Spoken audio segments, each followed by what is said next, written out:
बस के अंदर मापन के लिए बस जमाती ज़रीन साजा।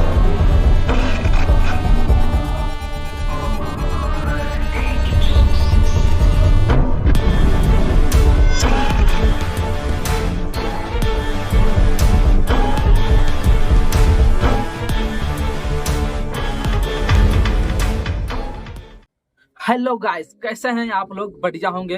तो गाइस, आप लोग को खेसारी लाल यादव का जमानत वेब सीरीज का ट्रेलर देख के कैसा लगा है तो आप लोग थोड़ा सा कमेंट में और बता देना, ठीक है। और 2 मिनट टाइम देख के ये वीडियो आप लोग पूरा देख लेना, ठीक है भाई।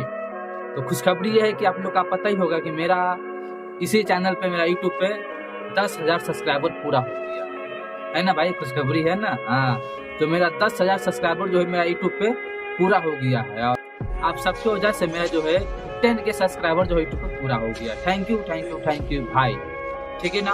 और ऐसा ही आप लोग सपोर्ट कीजिए और ऐसा ही मेरा वीडियो देखिए और ऐसा ही आप लोग दिल से और प्यार दुलार सपोर्ट, मतलब कि जितना हो सके उतना भाई सपोर्ट करना, ठीक है ना। काफ़ी दिन से और काफ़ी मेहनत से हम वीडियो बनाते हैं आप सबके लिए और आपको बताने के लिए।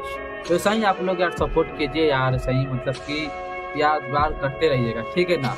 और थैंक यू बोलते हैं आप सबको 3 सब्सक्राइबर पुराने के लिए और मिलते हैं नेक्स्ट वीडियो में भाई। सब्सक्राइब और लाइक कर देना प्लीज भाई।